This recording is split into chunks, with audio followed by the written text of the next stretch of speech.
Mic check, volume one, two, three, to the foe. Snoop Doggy Dogg and Dr. Dre is at the dough. What is going on, everybody? Welcome to Saturday's study session, Slay Security Plus.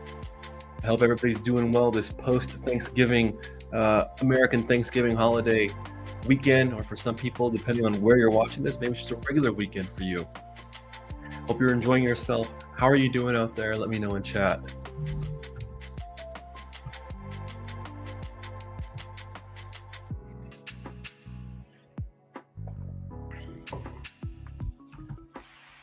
We'll let a few people jump in. I'm not sure on the turnout today. The weekends have been kind of hit and miss as they as people come in and out and studying, and we've switched to Saturday, so we'll see how many people we get. But I wanted to take today, I thought it'd be a great opportunity to do some Security Plus strategy. I've had a few questions come up on how do I study for the test. There's all these resources available, from practice tests to practice questions to apps. What is an effective way to study? So I thought about that. I thought about that and thought this would be a great opportunity. Midori K, welcome to the party, pal. Rhonda Rummerfield, welcome to the party. Hello, Miss Franklin. Good to see you. Are they interactive? That's why I use Dion's and CompTIA practice exams. So I was talking with Midori K in chat. They mentioned they were using the Jason Dion study tests. Had a lot of students say that those tests are not quite they were expecting. I personally feel, and I know that there's other people in the community that also feel this way, that the Professor Messer tests are the closest to the real deal in how they're written and the difficulty. And Midori K said, as far as I know, Messer's test exams don't simulate the test environment. Really, the best way to simulate the test environment is to set yourself a 90-minute timer and then take the practice test. And so one thing that I think is really important when we study for these tests is really understanding how CompTIA is going to word things, right? I think Dion does an okay job wording them, but I think they can be a little bit too verbose and oftentimes more difficult than the actual exam, which actually proves not to be a good method to study. And so you want to try and simulate the exam as far as the difficulty, the syntax, the way the question is written. And so I really think that Professor Messers are hands down the best when it comes to the closest. Midori K, I foolishly waited for the new version of the exam, wasted a lot of time. There's not a ton of change, a little bit more emphasis, maybe some cloud security and a few other things, but I think you'll be okay. If you studied really hard for 601, then I think that just incorporating some of the 701 information should not be too difficult. I think you'll do great. So that brings me to my first point. Let's get into talking about some strategy on how to study for the test, right? Let me share my screen here, get this popping off. We get our objectives. These are downloadable from CompTIA's website. And so one thing I recommend is that you use this as your roadmap. Don't just study gobs and gobs of cybersecurity information or aimlessly study Security Plus information, hoping that you're going to soak it all in, right? We need a roadmap. We need to know, well, what is CompTIA looking for? And the best way to do that is to use the provided study guide that they give you. This will tell you the things specifically that they're going to be looking for. Granted, CompTIA from time to time will put some test questions, and what I mean by test questions is they have some questions that their team is actually working on. They're in a beta phase. You don't get points, you don't lose points for them. So sometimes CompTIA will sneak those in the exam. They actually give you a warning before you take it that you might see some questions that are weird or unfamiliar. Those are probably beta test questions that they're just testing in a live environment. Once in a while, CompTIA may pull from something like 601 or 501, because remember, CompTIA does have this assumed, 2 years of IT knowledge. What do they say? Who is this test for? About the exam, let's see. A minimum of 2 years of experience in IT administration with a focus on security, hands-on experience with technical information security, and a broad knowledge of security concepts. And so while I don't think that you necessarily need to have that much time in the saddle to take the Security Plus, CompTIA is going to that you have an assumed level of knowledge, that networking is already, you have a basic understanding of networking and some terminology there. And so it's really important that you just use this. All that to say that, yeah, CompTIA can sometimes sneak some questions in there, but typically they just have an understanding that you probably maybe already know these things. And if you don't, then I always suggest maybe watch Professor Messer's Network Plus. Just watch the videos while you're hanging out, playing guitar, studying, whatever. Put it on the phones while you're cleaning, maybe while you're driving. If you need to get that knowledge upticked in, in networking, there are so many free study resources to get up to speed to prepare for Security Plus, which really is a straightforward, it's a 10,000 foot view of entry-level cybersecurity. And remember, cybersecurity in and of itself isn't really necessarily an entry-level career field, while it can be. It's more of a specialization of, IT or OT, and then securing those processes, people, and technologies. Rhonda Rummerfield says, I used the objectives and then created mind maps showing how everything linked together while making my notes. Yeah, that's a great idea. And so I think you can see in my screen here, we've got some different text windows here. We've got most text editors. I'm just using Firefox, and I open this PDF. Most of them are going to have some kind of editor where you can be like, right? You can take notes and you can put little check marks down, whatever. Maybe for you, yes is good. On the next one, maybe no, yes, and accordingly, right? So you can type these up. Midori K said they use Anki cards for a while, but it's better to use practice exams. I think practice exams are a great way to see where you're at. Now let's go ahead and get into that strategy. Enough jaw jacking, let's get into it. If this is your first time joining us, we are Slay Security Plus. This is a community-driven effort that I started a couple years back as a way to help people study for their Security Plus, really straightforward, using top-tier industry study resources, build community, and then answer some of those questions and prepare you. This is not by any means an all-inclusive, one-stop shop. There are some other videos on YouTube that do a great job walking you through all of the domains and really walking you through kind of teaching you that Security Plus. This is more of a live study session to get you understanding, get you ready for the exam, or maybe this is your first time as you're preparing for the exam. What we want to do is kind of bring down, what do these questions look like? What are some exam strategies? Why are you getting the answer right, and why are you getting it wrong? Dive deep a little bit. We have special guests. We go over PBQs or performance-based questions. We do some jaw jacking, some career building along the way. But really, this is an all-inclusive live study session for you as you're preparing for your Security Plus, right? So sometimes we get a little long-winded. We like to have some fun. And so without further ado, let's get into some of that strategy. Thank you for joining us. Let's get rocking. This is really kind of the battle plan, okay, for passing your Security Plus. And this is scientifically worked really well for almost all multiple choice style exams. I wouldn't say it works as well for the hands-on stuff because there's really no practice exam other than getting in the labs and doing it.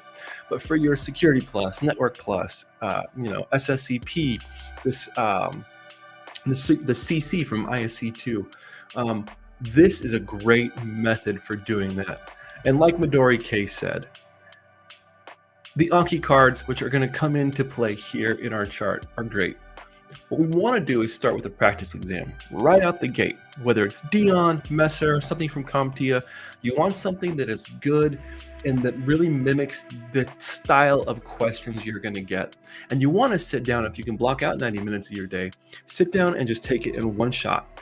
And the reason we want to do this is because we want to get used to that 90 minutes. What does 1 minute per question feel like? Because if you look at the math, right, CompTIA says it can be up till 90 questions, a maximum of 90, with multiple choice and performance based, and then the length of the test is 90 minutes. And so typically you won't get a full 90 questions. You may get 4 or 5, up to 6, I believe, performance-based questions, and we'll go into those here in today's session. And then you might get 80, 82, 83. So it's up to 90 max. Some people get more performance-based questions and less of the multiple choice. Others get just a handful of like 2 performance-based questions, and then the rest are multiple choice. But either way, the way you break it down is give yourself about a minute per question, right? And so if we look at that, we've got a minute per question. And when you sit down and you do the practice exam and you start out with doing it first, this gets you, it's just like going to the gym. It's exercise for test day. A big success factor into passing your Security Plus really is understanding how the test feels. What does 90 minutes feel like? How is it going to feel on test day? What is 1 minute per question? What does that do for you, right? How does that get you prepared for those actual questions? So sit down. All right, so we take our test. We do the practice exam all the way from beginning to end, whether it's Professor Messer's practice tests, the CompTIA stuff, Jason Dion stuff from Udemy, something that really works for you. Sit down, take the exam. Then you want to document your results, right? This is really, really important because this is how we're going to create that study map. Because we're going to document our results. You can use scratch paper. I always like using the actual objectives, and I take my test. I get through it. And if it's something like the Professor Messer test or the CompTIA stuff, it's going to show you your deficits and the areas that you're weak in, right? And then I go through my study guide and I might go, control types. Okay, let's we'll get ourselves a little something to mark with, right? And I'm like, okay, I feel pretty good on control types. I got through these. Not so good on the categories. I really need work here. Honeypot, I understood this, right? And we're going to make little notes. You can use whatever you want. Maybe you print this out and you write things down on them, right? And so I'm just using this as an example. Maybe it's like, so it's going to ask us to clear that out, and that's fine. So maybe you go,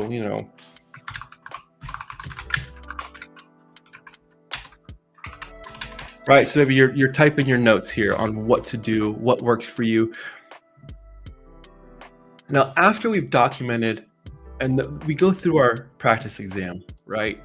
And what we're going to do is we document our results. And this is where the magic happens, because this is where you see where your weak spots are. There's probably going to be areas of the exam that you're going to excel in. You're just going to understand from either showing up to the daily cyber threat brief, tuning into various live streams. There's so much information now available on YouTube and other places that a lot of this is just going to soak in. And so you're probably going to do okay in some areas. Well, if you're preparing to take this exam for the first time, or maybe you're a little bit newer to the industry, there's probably going to be some areas within the objectives that you're not very good at, right? That are just deficits in your understanding or comprehension of those. You want to document those. And that is where you're going to spend the majority of your time studying, is in those weak areas. I'm telling you, science shows that if we just try and absorb all of it every time, all at one time, and you're trying to absorb the stuff you're already good at, along with the stuff that you have a deficit in understanding, the brain isn't going to process it quite as efficiently. Okay, so you really want to focus on those weak areas. And that's why we do the documented results. And then we go from there into targeted reading and studying. That can look like anything from using a textbook, Professor Messer's notes, YouTube videos going through the Messer series, the Pete Zerger Inside Cloud series, but targeted reading and targeted studying on those weak areas. Then do little quizzes for yourself, right? So we've done the practice exam, we know the weak spots. Now we know what to attack. And now we do the targeted reading and the targeted studying only on those weak areas. We are going to do some review on the stuff we're already strong with, but the emphasis of our study, the bulk of our study, really needs to be on those weak areas. So we go through, we've studied the weak areas, and now we're going to do our quizzes and our review. This is when things like Pocket Prep, which I think is a phenomenal application. You can either use it on your phone, on your computer. This is a great place while you're going to the bathroom, while you're on a train, maybe waiting to get to work. Maybe you're in the Uber, maybe you're going, commuting, you got your hands free. Obviously, maybe not do this while you're driving, but test yourself. You're quizzing yourself in these targeted areas. You're seeing where you're at. Then we do it all over again. We take a practice test, right? So we've documented our results. We kind of know where to study. We've done some targeted studying in those weak areas. We've done a little bit of quizzing, and now we're going to do a review. We're going to test ourselves again, and you're going to see where you're at. And you're going to notice that on your objectives, there's less, your marks are going to change. The areas that you once felt weak in, you're going to start to feel strong in. And the marking is going to change on your study guide. And soon you're just going to look over it and you're going to be like, okay, if you ask me a basic question from any of these domains, I'm going to feel pretty strong in that. I'm going to feel pretty good in that. Then we take another practice test, and when you're getting between 90, 95 on your practice tests, that is a good indicator that you're ready for the real thing. Then you go take your test, you set your test date. It's always good to set a date. People that are studying for Security Plus, we tend to study indefinitely. I cannot understate the importance of setting that test date. It keeps you accountable. You know, when we are accountable to something, we tend to have more buy-in, we tend to have more responsibility, a sense of ownership over that. So set that test date, follow something like this, documenting your results, targeted reading, quiz and review, and do that in a cycle, right? Boom, boom, boom, boom. You do that and over again, it's going to fill in these gaps. You're going to see all different types of memorization techniques to maybe learn and memorize the OSI model, or to understanding different types of encryption. You're going to find those throughout your studies, make those notes on your objectives, and then continue to take those practice tests. And this is a really efficient way to boost up the knowledge in those weak areas and prepare yourself for test day. So I hope that gives you a little bit of strategy to go in and knock the exam out of the ballpark. So Midori K, this is what Professor Messer's exams look like. They're really straightforward, but here's the beauty of them. Here is the beauty of them. Is if you go to the details, right? You've hired a third-party company to gather information about your company's servers and data. The third party will not have direct access to your internal network, but can gather information from any other source. Which of the following would best describe this approach? Backdoor testing, passive footprinting, OS, or partially known environment?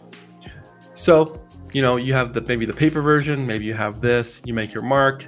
I think it's passive footprinting, right? So you go through and you can either take the test in one lump sum or use this as just practice questions. But when you go to review, I always like to go on the details, because if you click on the details, it tells you what the correct answer is. Passive footprinting focuses on learning as much information from open sources and such as social media, corporate websites, and business organizations. Then the beauty in this is it goes through the incorrect answers. Well, why is backdoor testing incorrect? Why is operating system fingerprinting incorrect? Why is partially known environment? Why are those incorrect answers? Then it does you one even better, and if you click on this link, it'll take you to the video resource. You go right to it, and those are absolutely free, or you can scan the QR code so that you can do that targeted reading and studying right on the spot. So while it doesn't fully simulate the test environment, what it does better for you is it simulates what those questions are going to look like, and then it gives you a really pro-level approach at why they're incorrect. And then to go back, you just hit Alt and back, and it takes you right back to that question, and then you continue to move on. So I think that these are really, really handy for the preparation part. And they're $30, so you can't really beat that.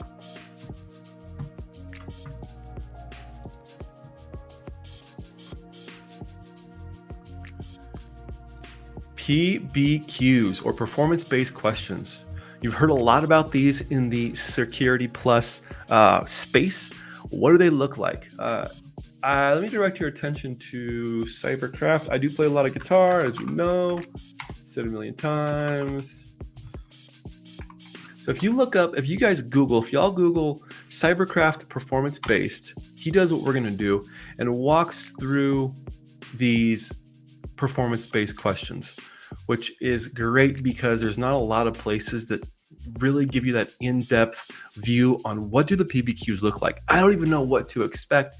And they do tend to take up the bulk of your, they take up a lot of time, right? And so a PBQ is going to look something like this. It's supposed to be performance-based questions, hands-on, right? Think of them as glorified multiple choice. Typically, they're going to have either a checkboxes, they're going to have drag and drop menus, which we'll look at those. They'll give you a set of instructions. Based on the scenario, use the checkboxes to select the best actions to remedy the e-commerce company's shopping cart malfunction.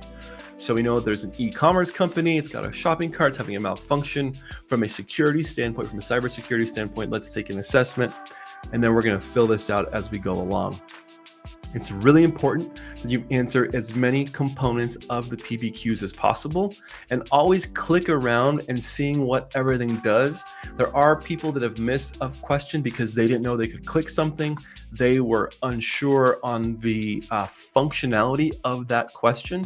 And so, because some of them are going to have drag and drop menus, some of them are drag and drop. Some of them are going to be where you, like I said, do this, move the answer around. Some of them are just drop down menus. Some are fill in the blank. And so it's really important you kind of click around and see, am I supposed to be able to click on this and get more information? Am I actually supposed to click on this contact form? This way you don't miss anything.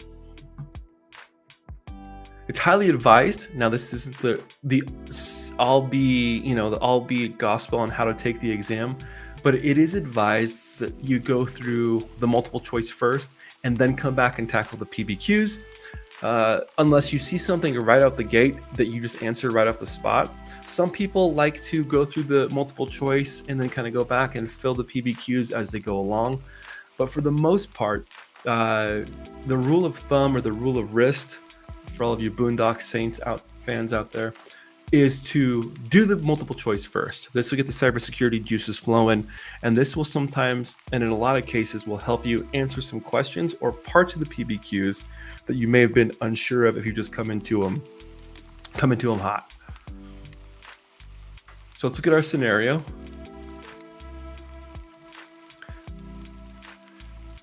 You are a security analyst at an e-commerce company. The customer support team has received complaints from users who cannot check out the items saved in their shopping carts.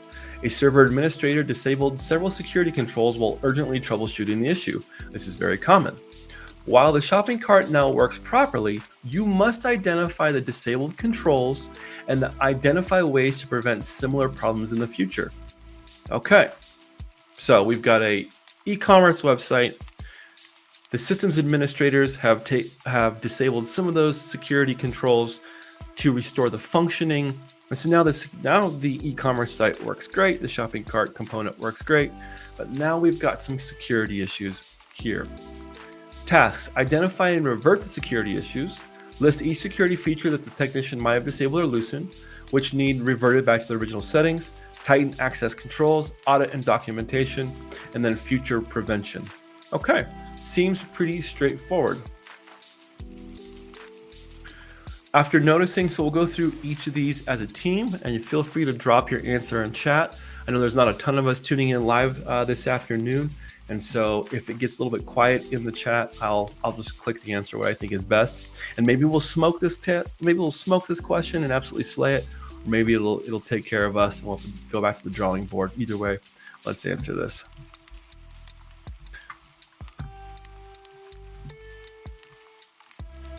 Midori K says Networks Plus sent me into a sweaty panic because I forgot about the PBQs. Yikes.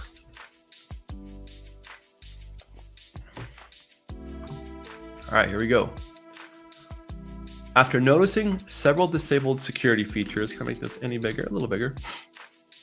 After noticing several disabled security features on the company's web server, what actions should the security analyst take to reestablish the fundamental security protections of the server? Re-enable the firewall, revert to HTTPS from HTTP, re-enable the intrusion detection system, rotate encryption keys, or update antivirus.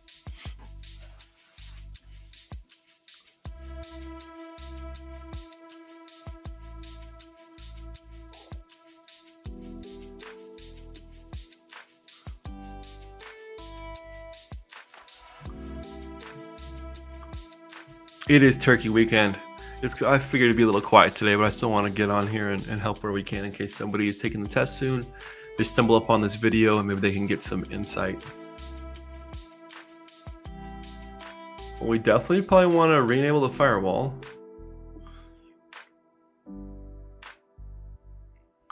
It's communicating currently over HTTP. Yeah, we want to communicate that protocol back to HTTPS, which I don't know.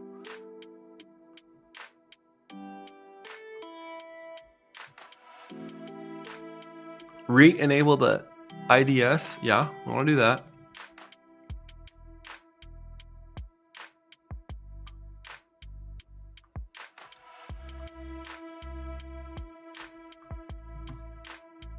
Hey, Oliver, welcome to the party.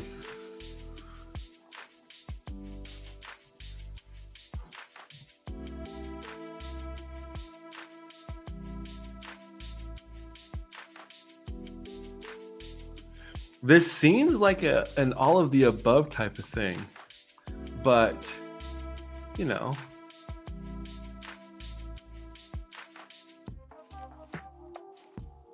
Oh, yeah, no, we're cooking here.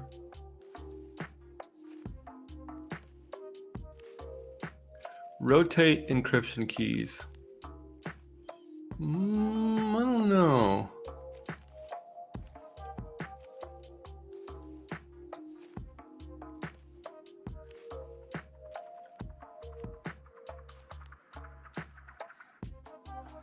You think we should rotate the encryption keys, Oliver? Update antivirus definitions. It doesn't sound like that was ever disabled.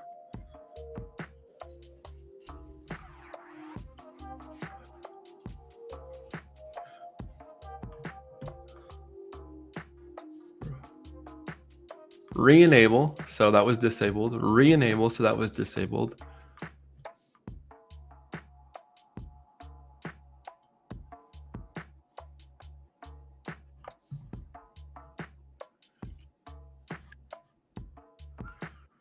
Yeah, I'm not sure on updating the antivirus definitions and rotate encryption keys. We definitely want to re-enable, revert, and re-enable, right? So that's asking us, what do we want to re-enable that was disabled? The updating the antivirus definitions and rotating the encryption keys doesn't sound like things that were disabled. So maybe I'm reading into this a little bit more. Let's look over this next one, and please feel free, if you know the right answer or you have a different idea, please feel free to drop it in chat. To secure the web server after noticing an oversight symbol indicating improper configurations, which steps should the security analyst implement to tighten access controls?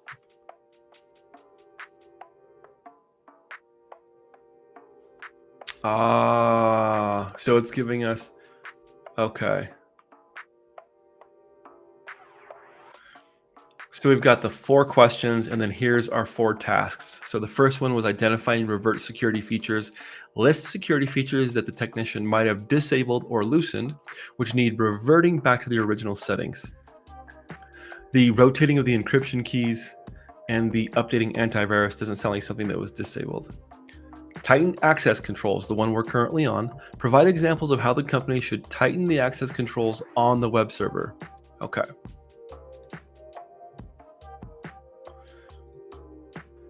Sandex, I agree.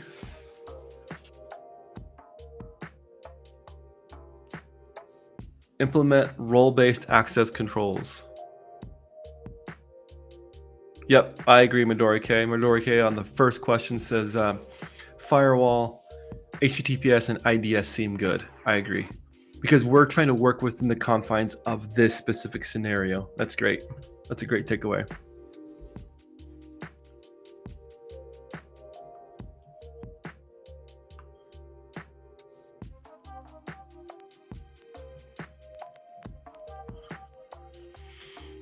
Enforce strict password policies. Implement role-based access controls.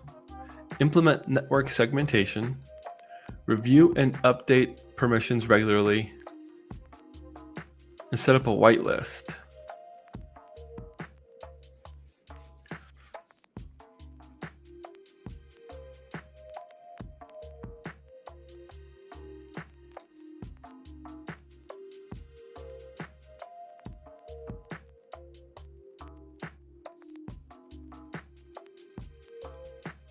Definitely we like rollback, okay, or RBAC.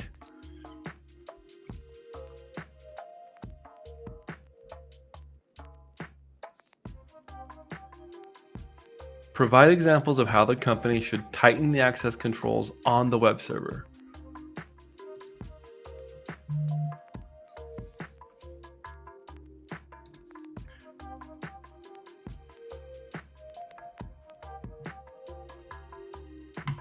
Yep. Review and update access permissions regularly. Yeah, I agree. And a whitelist. Normally, I like implement network segmentation, but this question kind of throws me off because it's specifically asking about how to do that regarding the web server. It doesn't mention anything about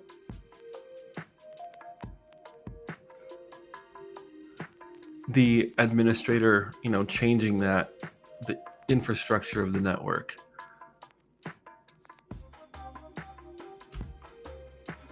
All right, third question.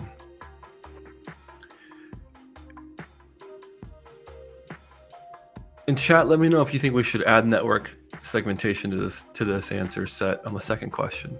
Third question. In reviewing the configurations on a computer, what steps should the security analyst undertake to effectively audit current configurations and properly document changes made?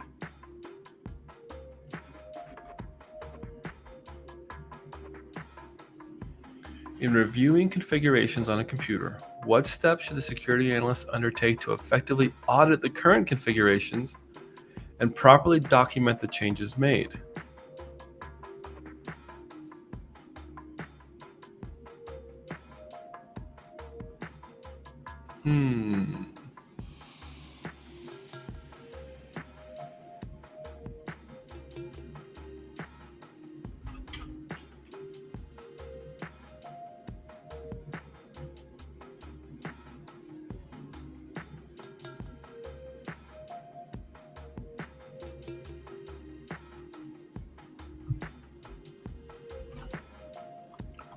Perform a risk assessment.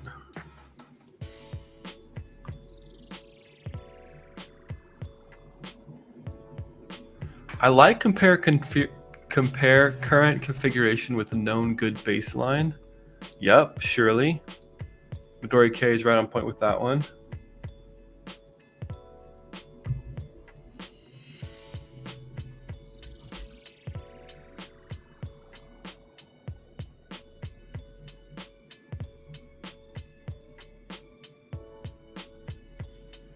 Excuse me, making sure the kiddos are still asleep.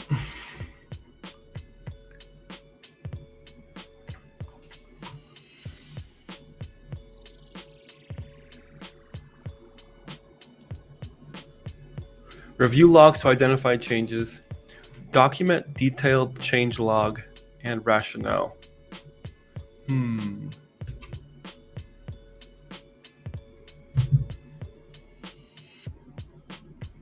Okay.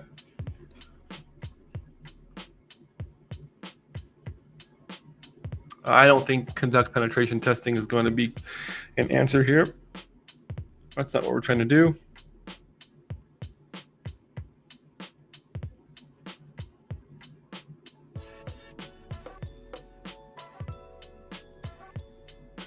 All right, moving on to the last question. And this one definitely seems like an all the above. Don't let me saying that sway you from what you all think out there. To prevent similar security oversights in the future, what proactive steps should the company establish? Implement a change management process, enforce regular training for support staff, conduct regular data backups, establish an incident response plan, implement configuration management.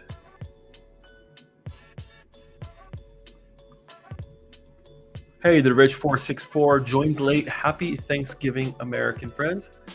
Happy Thanksgiving to you, the Rich 464. This is my first time hosting. Everything went okay. Did a dry rub turkey or dry brine. Put it in the fridge for about 36 hours. Cooked it at a high heat for about 45 minutes. Lowered the heat. Pulled that bird out when it was 155, 150 on the digital thermometer. Let it rest for an hour, and it turned out to be a hit.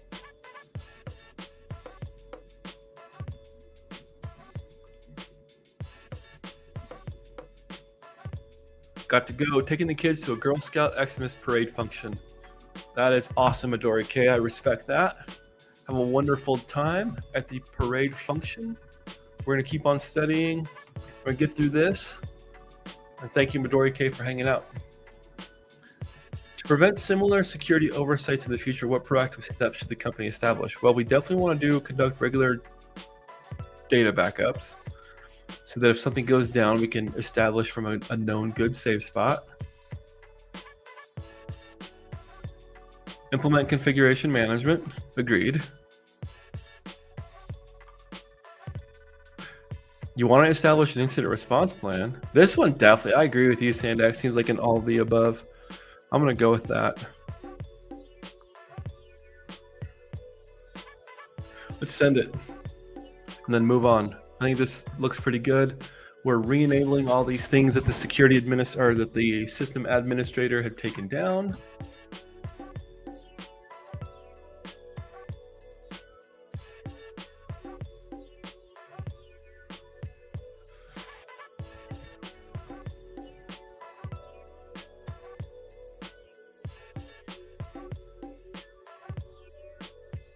Set up a whitelist of IP addresses for admin panel.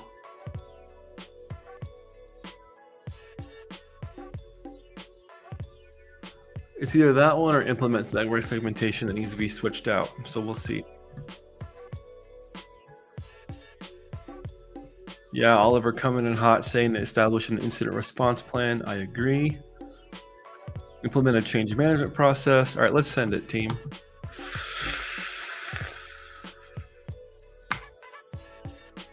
Okay. What is that, 70%?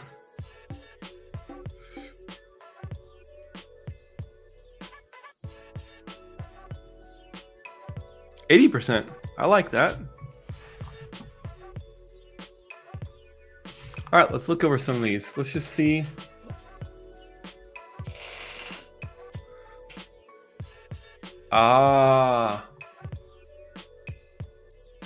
Okay. Interesting. Yo, DJ B Sick in the house. You want to jump on stream, bro? You're more than welcome to.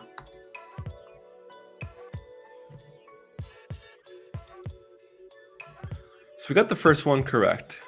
Did we get the second one? What did we miss? Let's see why they. Enforcing strict password policies and implementing role-based access controls are critical for ensuring that only authorized individuals can access sensitive parts of the system and only have the permissions necessary to perform their duties. Setting up and allow list of IP addresses for the admin panel restricts access to a specific set of trusted locations. Regularly reviewing and updating access permissions is a good practice, but it is not directly related to tightening controls post-incident. Okay. Implementing network segmentation is valuable for broader security, but it is not specific to access control on a single server. That's what I said. Did we get that? Okay, so that's what we said, right? How sweet. Go to your in-laws' 50th anniversary. That's epic. That's almost as long as you've been alive, bro. Okay, so we got these ones correct. Typically, when you see network segmentation, that's going to be one of your go-to answers. But remember that this question was specifically asking us about securing access controls to a single web server. We're not talking about an entire network infrastructure. And so I think that we are good, team, on that one. Reviewing and updating access permissions regularly is something that you want to do, but it's not something that is going to impact specifically this scenario post-compromise. Why not a risk assessment? Let's see what they said. Reviewing the logs, so going back to the third one, reviewing logs to identify key changes is key to understanding what got altered during the troubleshooting and comparing current configuration with a known baseline, which is a practical approach to identifying unintentional alterations. Documenting a detailed change log and rationale for each change creates a record of future reference, promoting accountability. Here we go. While important in comprehensive security program, conducting penetration testing and performing risk assessment are not immediate steps for auditing and documenting changes made during a troubleshooting incident. I see. So we're trying to look and see what changes were made. We're going to want to reestablish all these changes, get everything up to snuff, and then do a risk assessment and a penetration test afterwards. Totally get that. I agree with one of the times I agree with CompTIA on these ones.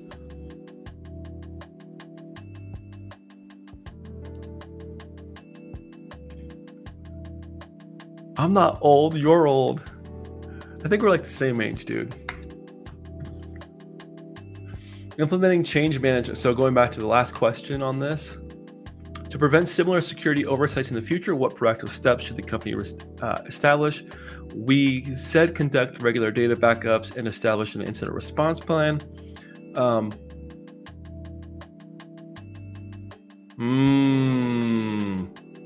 Okay, I can already see where this is going.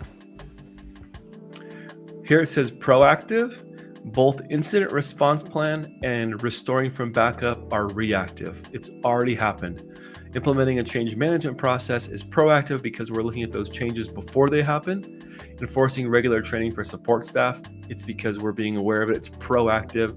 And the same thing with implementing configuration management, another proactive step in this, while the other two are more reactive. That's just what I'm guessing they're going to go with. Let's look. Implementing a change management process ensures administrators make future changes systematically with necessary approvals, reducing the risk of accidental misconfigurations. Enforcing regular training for support staff reinforces the importance of security best practices and helps prevent, there's our proactive, prevent unintentional misconfigurations in the future.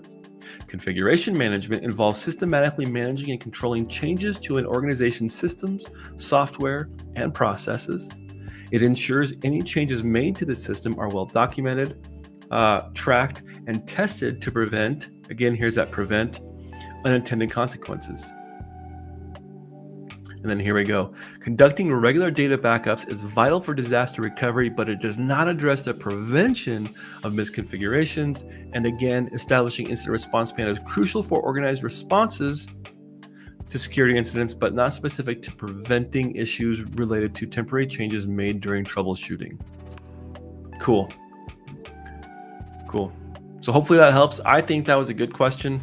We understand what they're looking for. We see proactive. So these are the things that this is really similar to what the PBQs that you're going to see on test day are going to look like. Do you want to go into some more regular questions, or do you all want to do another PBQ? Let me know in chat.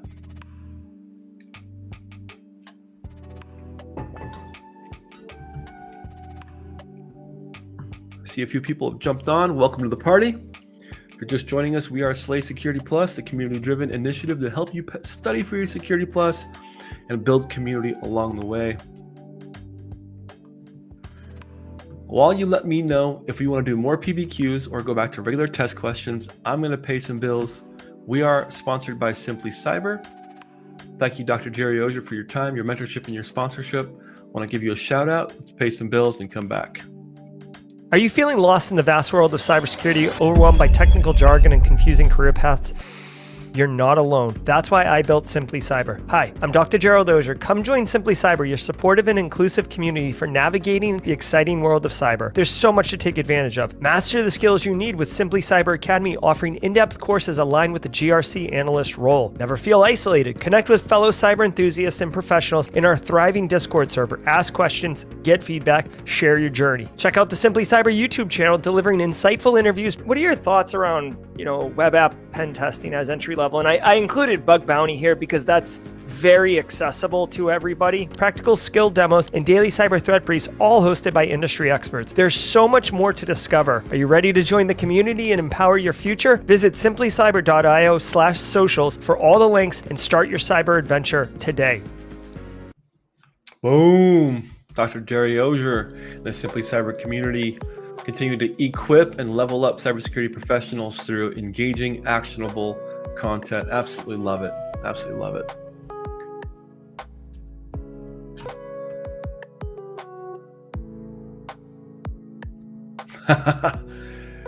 This is for you, DJ BSEC. Get them on Simply Cyber and give a talk on what makes a good marriage. Which reminds me, make sure you're checking out, Simply Cyber just finished their Simply Cyber Con.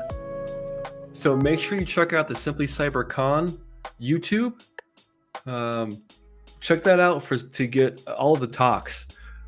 We're uploading a talk a day, just to talk in and of itself. The Chief of Operations from TCM Security, Joe Helly, did a phenomenal talk on failing forward. No matter what we do, we take that failure and we move it and we channel it into something great. Talks on how to tackle AI, cybersecurity for your kids and your family's infrastructure. It was the first in-person Simply CyberCon. Pretty epic.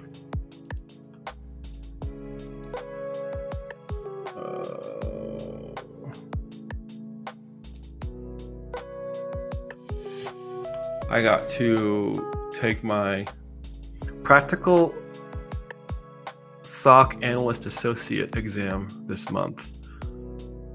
I think I'm about ready. All right, let's do some regular questions.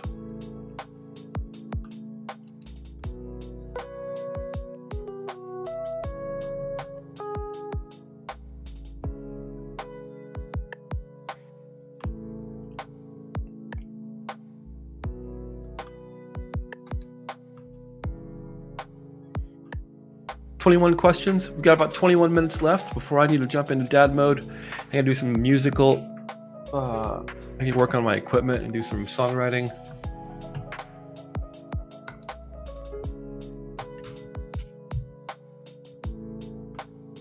All right, let's roll.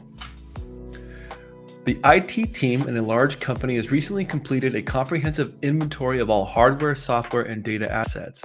The team is also in charge of asset tracking for the company. The team leader, concerned about maintaining effective security, is trying to understand how proper asset management relates to security.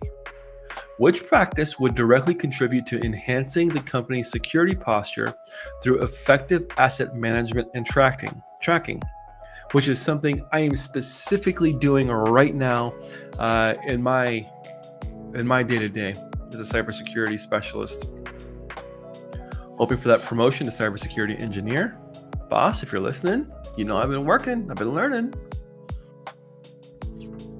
Select the two best options. A, perform regular audits of asset inventory. B, store passwords in plain text in a secure server. That answer hurts my brain, literally. C, implement network segmentation. Or D, established a policy for the disposal of outdated software. What do we think? Well, when you take the test on test day, this one says select the two best answers. That's going to be key to understanding that CompTIA does partial credit. So if you get one of the correct answers correct and the other one you miss, you'll at least get partial credit for the one that you got correct. So let's go. And one thing we can do, and we want to make sure that we do, is read the question. Even if you need to read it and you're like, yeah, Jess, that's pretty self-explanatory, dude. Read the question. No. Read the whole question and understand what it's asking you.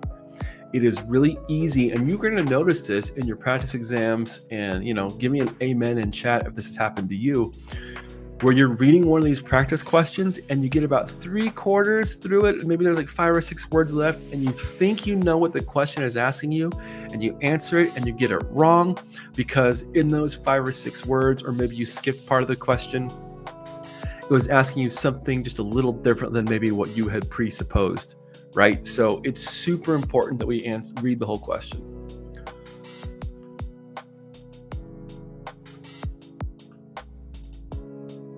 Here is the question. It's trying to understand how proper asset management relates to security. Which practice would directly contribute to enhancing the company's security posture through effective asset management and tracking? So now we know this, right? Well, what answers don't apply to the question? Oliver on LinkedIn saying A and D. Before we answer, let's look at that. Well, it's asking us about asset management and tracking. Store passwords in plain text on a secure server. Well, first of all, storing passwords in an unhashed manner or in plain text in a secure server is always a bad idea, because no matter how secure you think that server is, if it gets popped, those are just plain text passwords and they're not being hashed or encrypted properly. And then implementing network segmentation, which, like DJ BSEC and I have said on these last few sessions, is usually the answer when we're talking about access controls or maybe securing infrastructure, network infrastructure as a whole. This question specifically is asking us more about asset management and how that relates to cybersecurity, right? And so we can automatically take off the board. Network segmentation doesn't really have anything to do with asset management. So just like Sandex is saying and like Oliver is saying, A and D are I think are our correct answers. Correct. Regular audits of the asset inventory play a crucial role in enhancing security as they enable the identification of unauthorized assets, assurance of compliance, and detection of vulnerable or at risk. And then implementing a policy for disposing of outdated software bears significance as it prevents the potential exploitation of out-of-date and possibly unpatched software. Something that as you get into the industry and work in these cybersecurity jobs, you're going to see more and more legacy software, legacy applications that are running for various reasons. So many different reasons they run. And so when they can't be patched, but they also can't be taken down, that's when we start looking at what kind of compensating controls can we put into place. Despite the security of a server, storing passwords in plain text is not secure practice due to the immediate accessibility of the passwords. If a server compromise occurs, that's exactly what we said, class. And then while network segmentation is a beneficial security practice, it does not relate to managing or tracking hardware, software, and data assets. Again, exactly where we went with that question. In the event of a significant disruption, such as a natural disaster, or a major business attack, the IT director has highlighted the need for a robust business continuity planning. As you can see in this practice question, it's also giving you a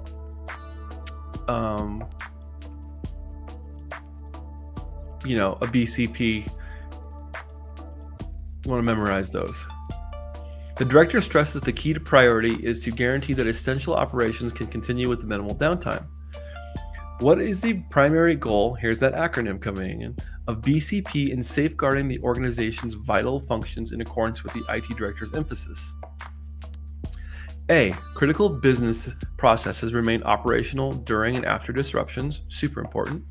B, establish secure connections between all of the office locations. C, must include detecting and responding to any unauthorized system access. Or D, for business continuity, encrypt sensitive company data stored in databases.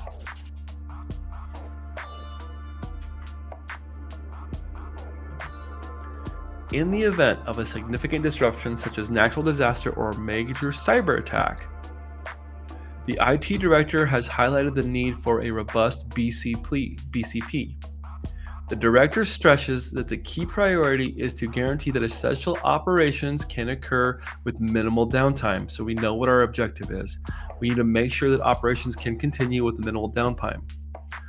Here's our question. What is the primary goal of BCP in safeguarding the organization's vital functions in accordance with the IT director's emphasis?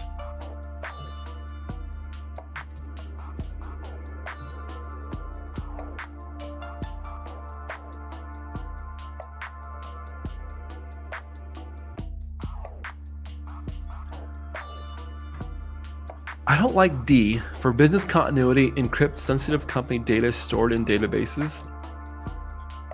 That has to do with security, not really for business continuity, in my opinion. Diana Rodriguez coming in on YouTube. Welcome to the party, pal. Diana says A, critical business processes remain operational during and after disruptions. I do like that answer. Let's get the others. Must include detecting and responding to unauthorized system access.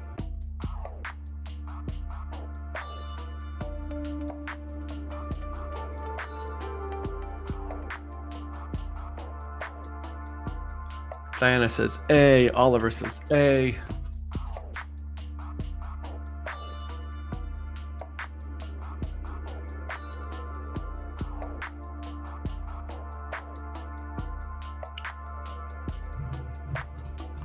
Drop those answers in chat.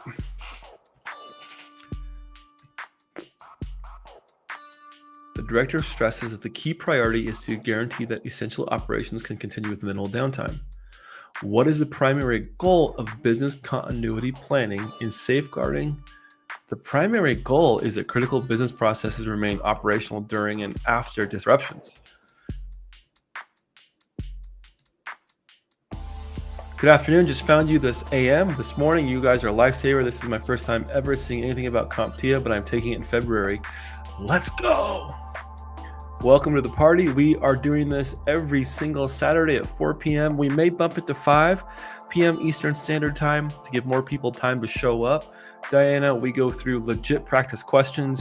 We break them down. We give strategy on how to look at these, how to really kind of get used to seeing how they're going to look, what to look for on test day.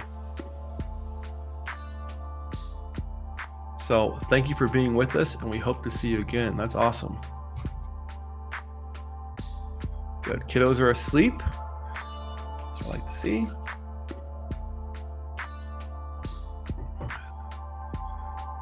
Yeah, I think A on this one too. Like, that is the primary goal. Correct. BCP, business continuity planning, maintains the continuity of essential businesses in the face of disruptions, whether due to natural disasters, cybersecurity incidents, or other unforeseen challenges. Let's continue. Woo, it was a long one. Let's break it down. A large tech company has recently experienced a significant system failure due to a cyber attack. Okay, they got hacked. The CISO, here's another acronym, or Chief Information Security Officer, is conducting a post-incident review before they get fired to identify ways to improve the organization's resilience and recovery capabilities. Okay, let's break it down. A company had a breach, they got popped, and now the CISO is looking, it's already happened, and he's going, all right, he, she, they're going, what can we do to not let this happen again and to recover faster and more efficiently? The CISO wants to focus on strategies that could have prevented the system downtime or minimized its duration and impact. From a resilience and recovery standpoint in security architecture and continuity of operations planning, which of the following strategies would the CISO most likely recommend implementing to enhance the organization's ability to prevent or quickly recover from similar incidents in the future? I'm going to turn that music down. Is the music too loud? Let me know.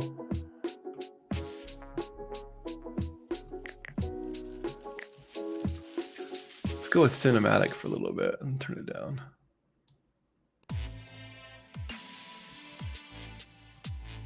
Nope.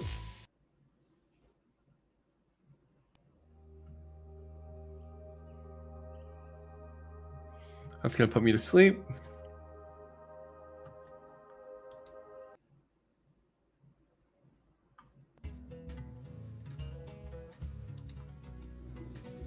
I gotta have music.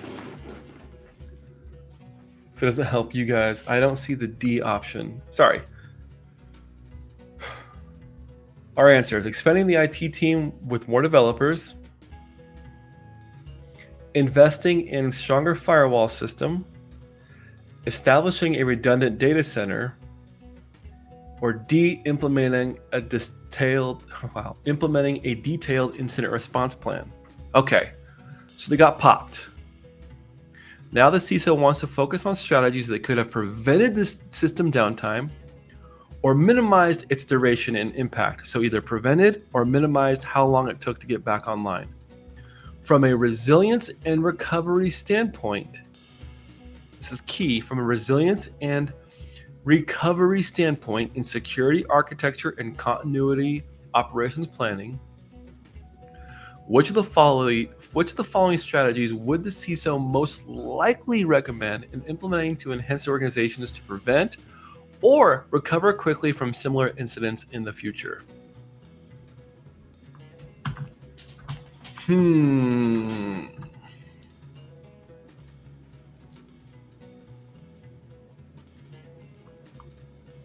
Expanding the IT team with more developers. I don't think that is going to specifically do anything to prevent. It's just that answer seems like a red herring and potentially doesn't really address what we're looking for in this question. So now we're left with B, C, and D. Diana and Oliver both say D, implementing a detailed incident response plan, right? Because even though we can't maybe prevent with an incident response plan, having a detailed incident response plan that is practiced could definitely speed up the recovery process. So we'll keep that as an option.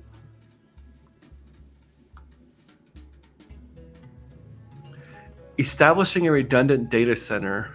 I like that one, Oliver, and the reason is because if you have what we call maybe a hot site, so a redundant data center, so your primary one gets hacked, you can switch over to the backup data center and get right back online like that. The pain. Chirp. Welcome to the party, the pain.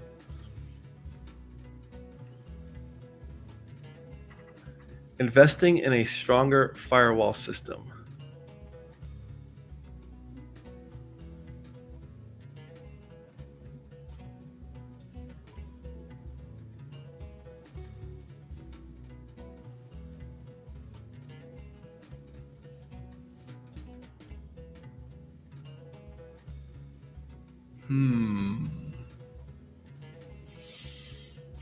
What do we think on C? Establishing a redundant data center. Because if you had a backup data center, it would have lessened the time and minimized the direct duration and impact. Investing in a stronger firewall system could prevent it.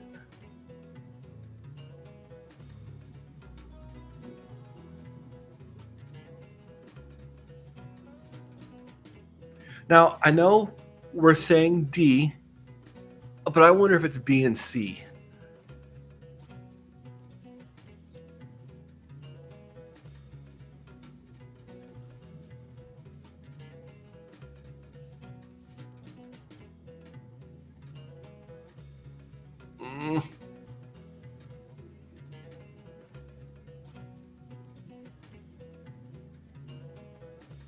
This one's tough.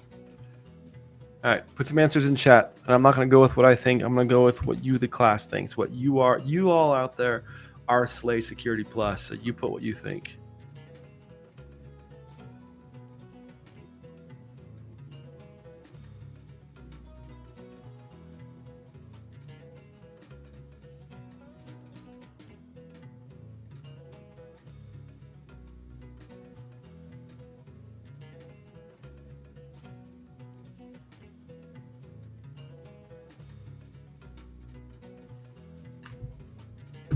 Oliver says it's B and D.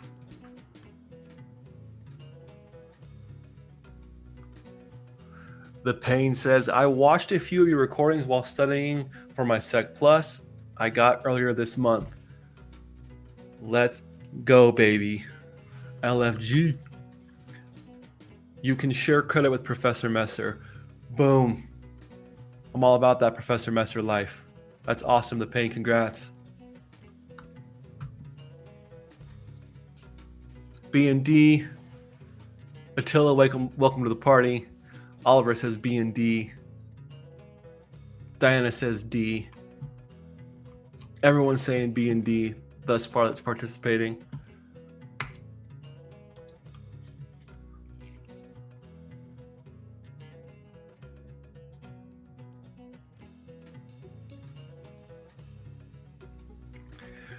For the record, here, I'm going to put this in chat. I go by the Cosmic Cowboy, but my name is Jesse.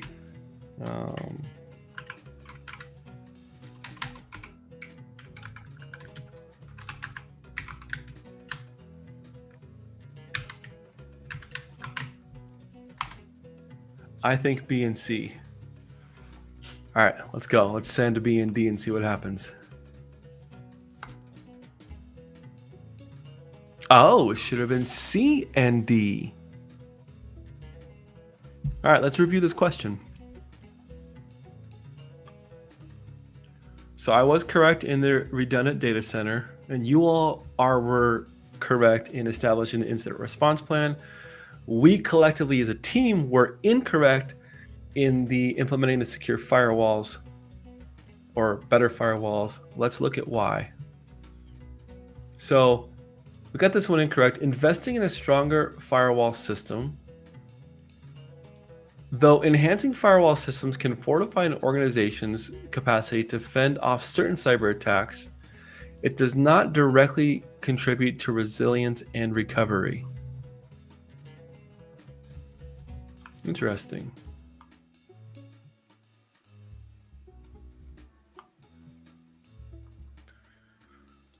An organization can notably strengthen its resiliency and recovery capabilities by establishing a redundant data center. Redundant sites swiftly take over operations in case of system failure or cyber attack, reducing downtime. Keep that one in mind as you're studying. This plays into a hot site, cold site, and a warm site. If you have a backup data center that really mirrors the data center that you already have or the infrastructure you already have, and it's the most expensive, but it's going to be the fastest. So you can literally, flip a switch, type in a command, and get it flowing over to your redundant site, sometimes with only a few minutes of downtime. Then you guys all called it and slated on this one. Formulating a detailed incident response plan is key to guaranteeing an effective, coordinated response to incidents. This plan specifies the procedures for identifying, reacting to, and recovering from security incidents. And yeah, we know. No, we know. We know that hiring more people is not going to really contribute to.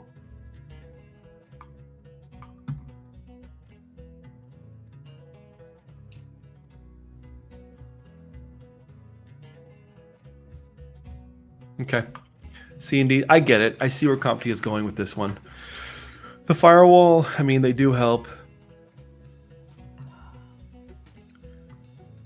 It's such a broad answer they're giving you. Now, if it said invest in a next gen firewall with a built-in IPS, something like a Cisco threat defense, or there's other ones out there, but that's just what came to my head. Then maybe, but this is such a general investing in a stronger firewall system.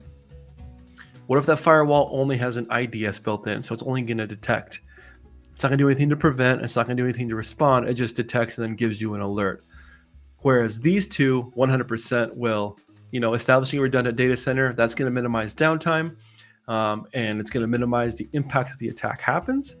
And then implementing that detailed response plan will also it'll help us to get back up and figure out what happened. And so those two definitely will.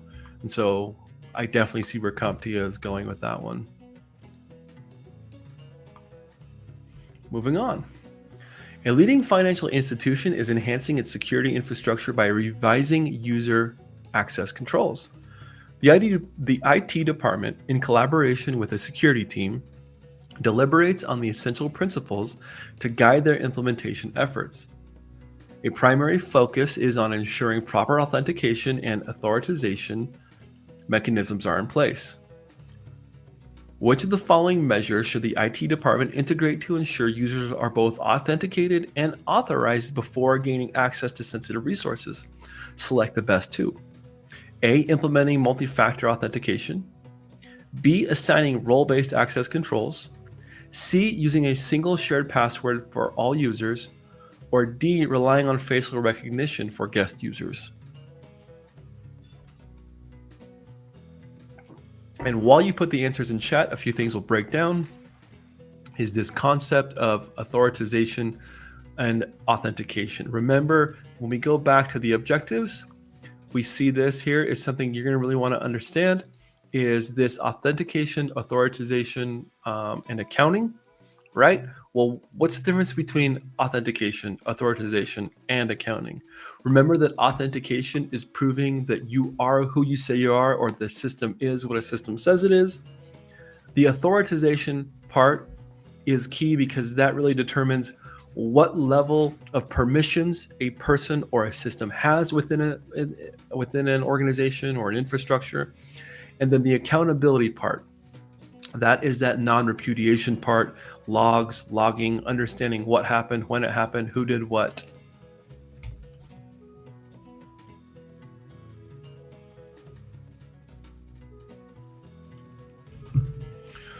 Okay, let's go through and knock out some of these that we know are probably incorrect. Using a single shared password for all users, not only is that dumb, but it's also bad security.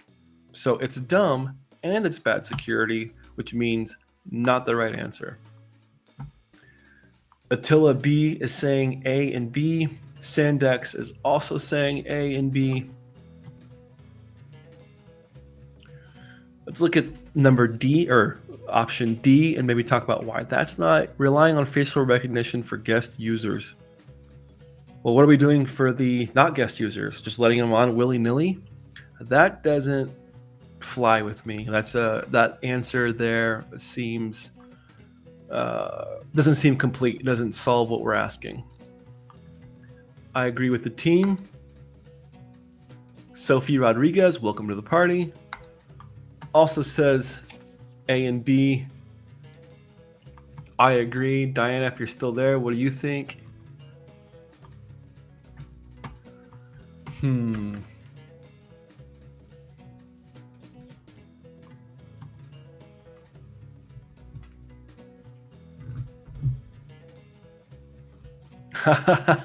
I was wondering. I just switched to my computer.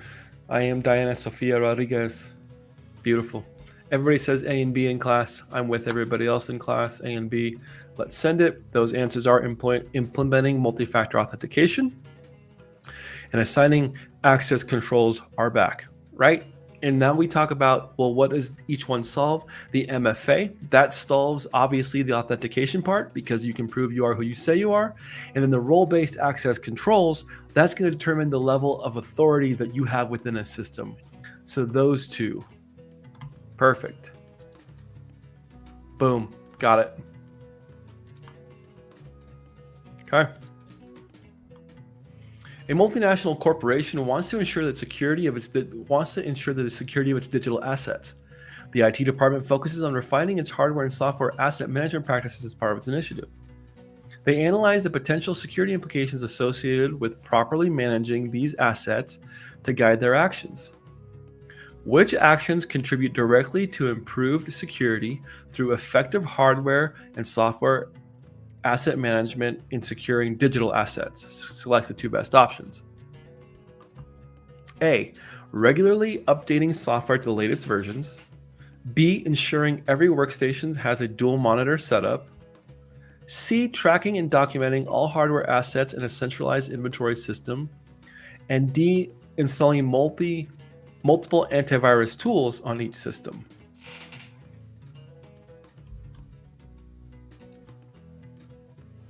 Woohoo! This is fun. This is fun. Might have sound effects coming soon. I had to get my Stream Deck over here from our old house. Okay. Similar to the other question regarding asset management, what's the question asking us? The IT department focuses on refining its hardware and software asset management practices as part of its initiative. Great. They analyze the potential security implications associated with properly managing these assets to guide their actions. Here's our question. Which actions contribute directly to improved security through effective hardware and software asset management in securing digital assets? Select the two best options. Sandex says A and C. Sophie says A and C. Attila says A and C. Ensuring every workstation has a dual monitor setup. That has nothing to do with security, only convenience, right? The CIA triad is not convenience, integrity, and availability. It's confidentiality, so you can take that one off. And then D, installing multiple antivirus tools on each system. That has nothing to do with asset management. And in fact, if you have multiple antivirus tools running, let's say you have two different EDR platforms, they can get in the way of each other and actually trigger each other, therefore creating more false positives, more alerts to deal with, and just overall creating a not efficient workflow. So I'm with the team. I say A and C as well. Send it. Boom. Okay. I agree.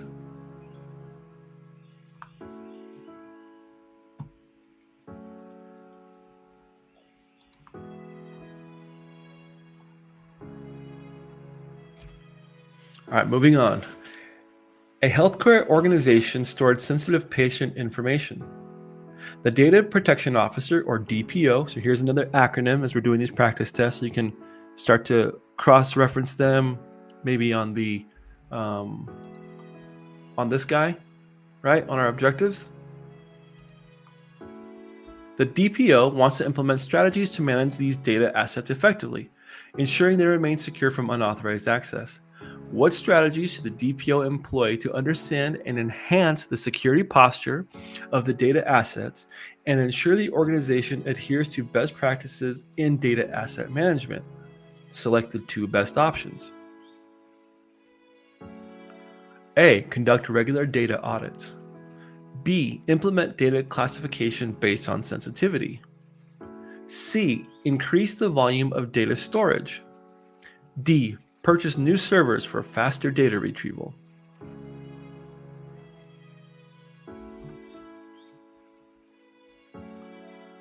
Yep, Sophie, we got it correct. The last one was A and C. I think you answered that one, A and C, so you got that one right. We all did. We slayed it.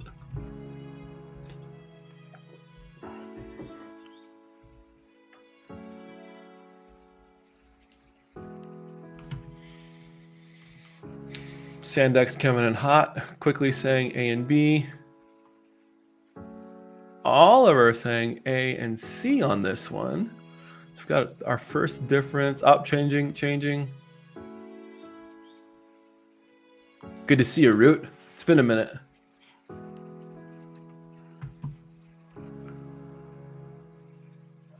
Okay.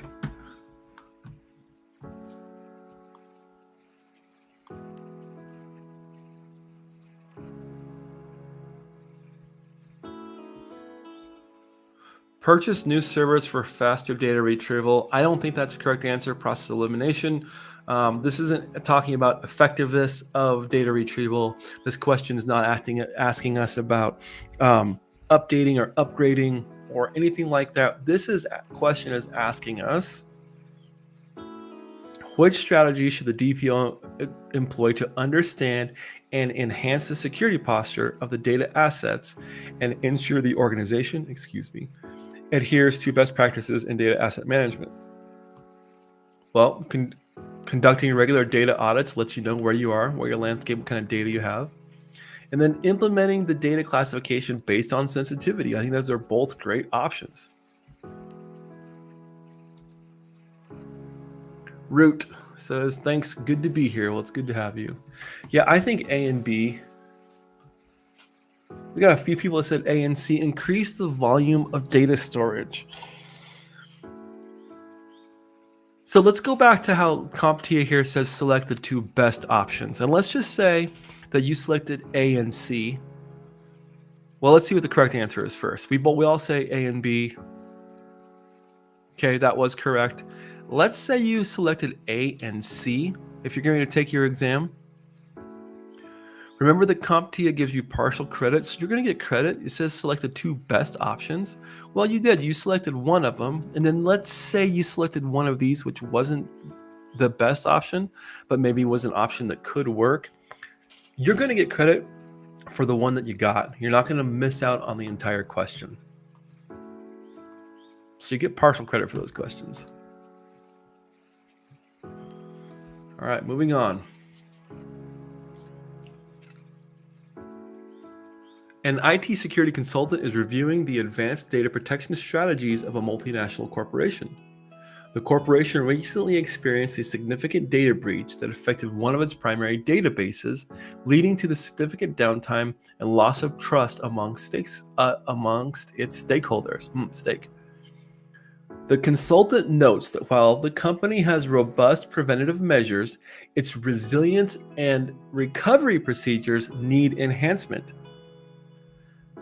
Based on the importance of resilience and recovery in security architecture, here's our question. Which of the following strategies would the consultant most likely recommend to prevent excessive downtime and loss of stakeholder trust?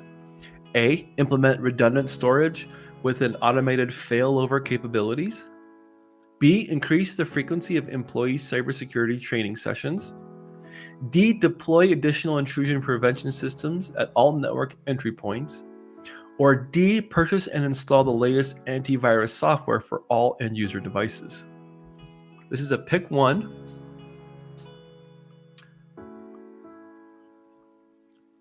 While the company has robust preventative measures, its resilience and recovery procedures suck.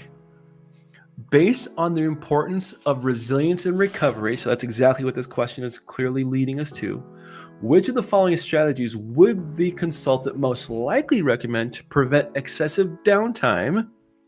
So, prevent excessive downtime means quicker recovery. Don't let this word prevent throw you off. How can we minimize excessive downtime and loss of stakeholder trust? What do we think, team? A, implement a redundant data storage solution with an automated failover capabilities. Automated failover means that when your initial web server, whatever happens, your infrastructure goes down, it is automated to fail over to that backup. What about B, increase the frequency of employee cybersecurity training sessions? That's good stuff, right? C, deploy additional intrusion prevention systems at all network entry points. Or D, purchase and install the latest antivirus software for all end users. Hey, C. Williams 1092, good to see you in chat. Basically, everyone in class right now is saying A. And I tend to agree. So we'll mark that as our correct answer. I agree with all of you that having this redundant storage that we can flip over to, it's going to minimize downtime and get us back up and running. Well, increasing cybersecurity employee is good, but that's not really doing anything in this recovery phase, so I don't like it. Deploy additional intrusion prevention systems. Well, we already have noted that the prevention part is doing great. Purchase and install the latest antivirus software for all end user devices. Again, we've already established that our prevention techniques are good to go. Redundancy, exactly, Sophie. You're starting to see when we take this exam, we're looking for keywords that stand out maybe in the question and in the answer. We know that redundant means a backup. It's the same, right? Boom. Redundant data storage ensures data availability even if one storage medium fails. Automated failover further ensures uninterrupted service by rerouting traffic or processes to a backup system in the event of a failure. Awesome. Moving on. A data center manager is evaluating the resilience and recovery capabilities of the company's server room.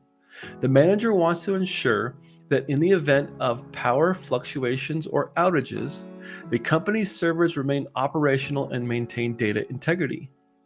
The manager focuses on the role of power distribution units or PDUs and uninterruptible power supplies or UPSs in this context.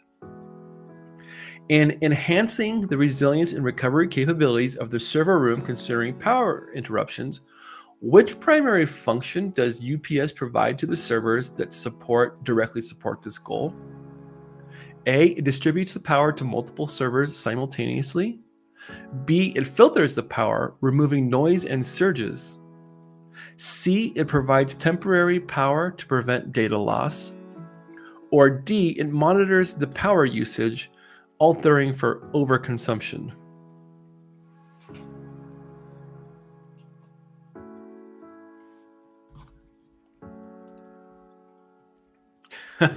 Sophie says, my cybersecurity bootcamp better be paying off. Laughing my ass off. Hey, yeah. If you're paying good money for those boot camps, you better be learning something that you can apply directly to these exams, and better yet, into a real-world hands-on application.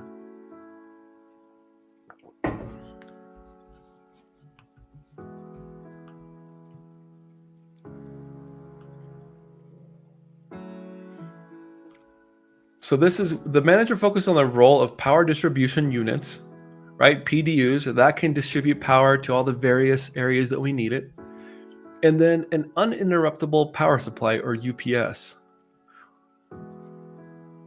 What is a primary function does a UPS provide? So it's not asking about PDUs, it's asking specifically about a UPS. Everyone in class is kind of hitting this one right away. C. It provides temporary power to prevent data loss. This has probably been stated a million times, and you're going to hear this a million times more. But every time you're answering these questions, you kind of have to have in the back of your head, how does it impact the CIA triad, right? That confidentiality, integrity, and availability. In this case, we're talking about the UPS, and how would that impact availability? Well, data is what we're trying to protect. And a UPS, it says it right here, is uninterruptible power supplies. It provides temporary power to prevent data loss. Therefore, it is available. Kind of going back to that C, you just kind of build off each other subject, kind of start to spiderweb, make a mental map of how these all connect. Correctamundo.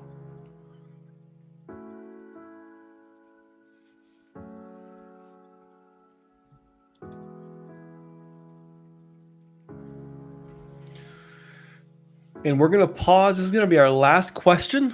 We've been going for about an hour and a half.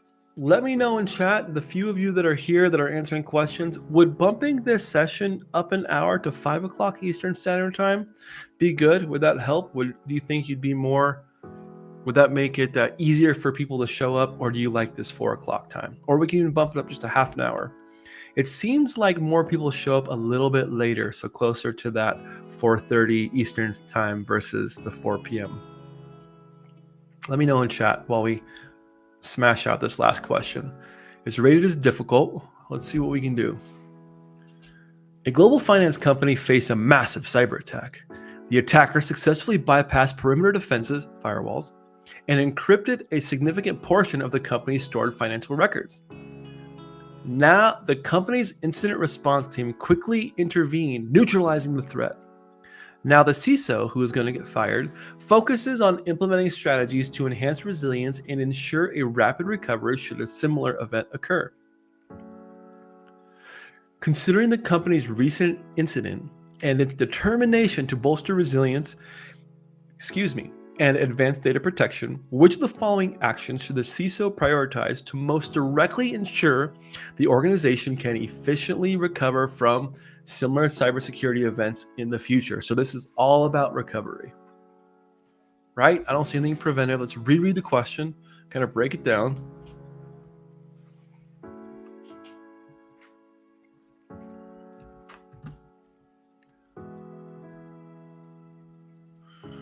Massive cyber attack. Looks like we've got some financial records that were encrypted. The response team quickly intervened, neutralizing the threat.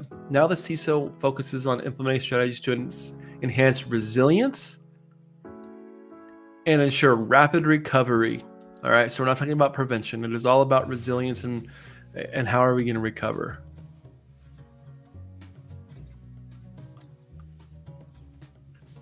Which of the following actions should the CISO prioritize to most directly ensure the organization can efficiently recover? Okay. A, implement an advanced intrusion detection system, or IDS. B, regularly testing and updating data backup and recovery solutions. C, introducing more comprehensive employee cybersecurity training programs. Or D, increasing the frequency of penetration testing exercises. Yo, Tech Ricky. What is up, my dude? Had the pleasure of hanging out with Tech Ricky at Wild West Hackin' Fest earlier this year in South Dakota. Phenomenal convention, full of great people like Tech Ricky. We did a little karaoke, had a couple adult beverages, super fun.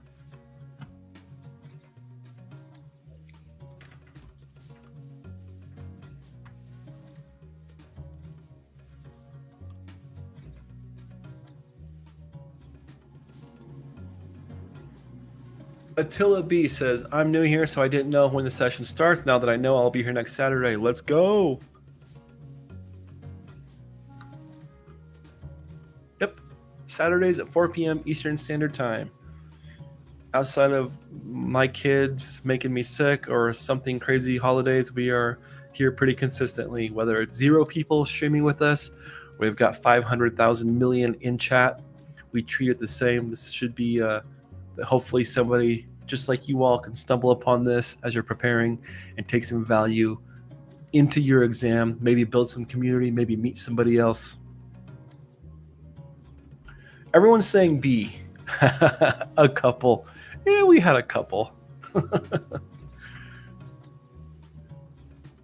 Regular testing and updating data backup and recovery solutions. To me, this answer stands out as the best one, right? So we see this question most. Well, that means to me that CompTIA is probably going to throw in this selection of answers one that could be, but maybe not most.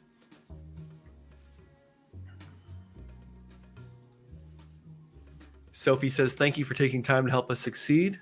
It is my absolute pleasure. Thank you for taking your time to be here and engage with the community and study.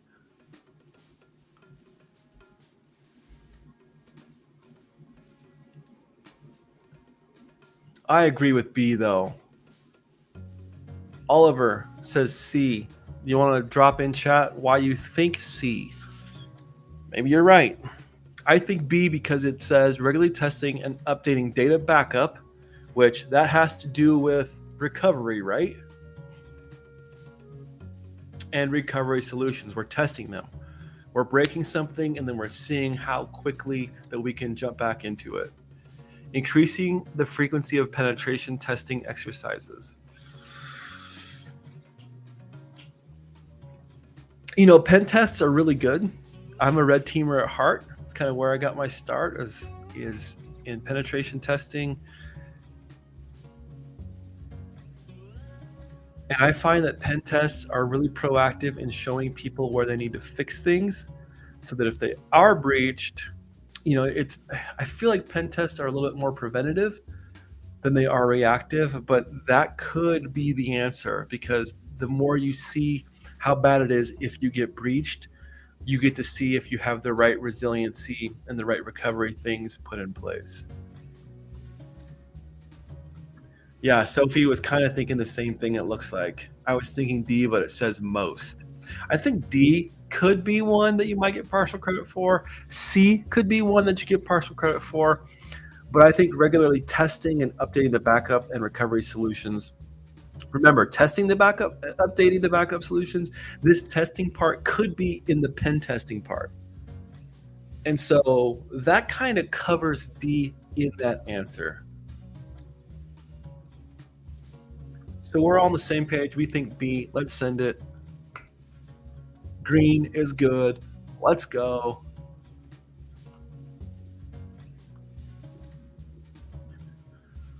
Teams regularly test and update data backup and recovery solutions to ensure resilience and rapid recovery after a cybersecurity incident. This practice allows efficient data restoration after an attack, reducing downtime and operational impact. Exactly what we said. I was curious on the pen testing one. Teams use pen tests exercises to discover vulnerabilities and strengthen the organization's defenses. True. However, these exercises do not focus directly on recovery procedures after a cybersecurity incident. That's fair. Cool. We're going to pause here on done practicing, which is the way that CompTIA has revamped the Cert Master. It just puts a pause on it so we can continue. So we're at 89%. We have 11 questions left, and we're at 89%. So that's good. We're doing good. We can jump right back into it, right? Resume action. Yep, cool. Beautiful, beautiful. All right, ladies and gentlemen, boys and germs. Hope all of you are doing well out there. I just want to give a special shout out to Sophie Rodriguez, Attila B., some of the new people joining us in chat. Thank you so much for being here. Rhonda Rummerfield, Tech Ricky, Attila, Sandex, Rich464, Space Tacos, C. Williams, some of the regulars and some of the newbies that are joining Slay Security Plus. Thank you for being here. We are here every Saturday, like I said, 4 p.m. Eastern Standard Time.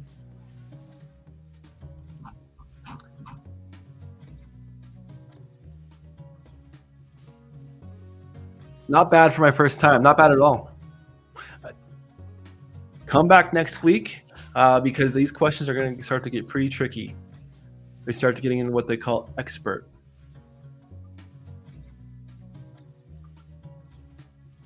You're welcome, Attila B. Sandex, it's good to see you.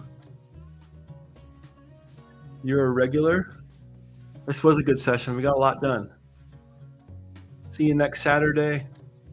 Attila B, I hope so. Rich464. My BF loves guitars like you. Let's go. Your BF is awesome. And you're also awesome if you don't like guitars. That just happens to be my thing. So, Doctor Who over here in the corner. All right, everybody. I hope you had a wonderful holiday weekend if you celebrated Thanksgiving. And if you didn't, I hope that you just had a wonderful weekend. And always remember to take care of each other. Most importantly, take care of your mental health. I know I kind of get on this soapbox. I'm a big proponent of Zach Hill from Black Hills Information Security. If you don't know who he is, go find him on LinkedIn. Just Google Black Hills and Google Zach Hill. He places a big emphasis on taking care of each other and making sure that you're getting your headspace, your mind right, not just for exams, not just for certifications and for labs, but for the job, like so that you can be the best version of yourself outside of cybersecurity. Cybersecurity, InfoSec, tech, this will all be here until the sun envelops the earth as we know it. There will be a need for cybersecurity professionals, but don't sacrifice time with your family, time with your friends, taking care of your mental health. Maybe that means taking a break to do something that you enjoy outside of cybersecurity. Make sure that you're taking time to do those things so that you don't burn out and this all becomes, all opt for naught, right? So that's my little soapbox. I'm going to take care of my mental health by playing some guitar and then maybe hang out with the family depending on if they want to see me or not. But yeah. Am I on Discord? I am. I'm also on LinkedIn quite a bit. Sophie, I'm just going to drop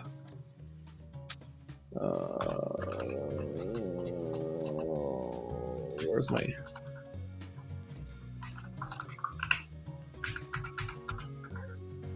go to slaysec.plus. Thank you for Chris Whitlock for getting this up and going. Go to slaysec.plus. That gives a link for our LinkedIn, our YouTube, and our Discord. Drop in, let us know, let me know. I try and check the Discord as much as we can. Let me know that you were in today's session and we'll connect. And if there's anything I can do to help you outside of this, maybe find some resources, some practice tests, please don't hesitate to reach out. I try and be available when I can to answer questions and hang out. All right, that's it. I'm out. My name is Jesse J, and all of you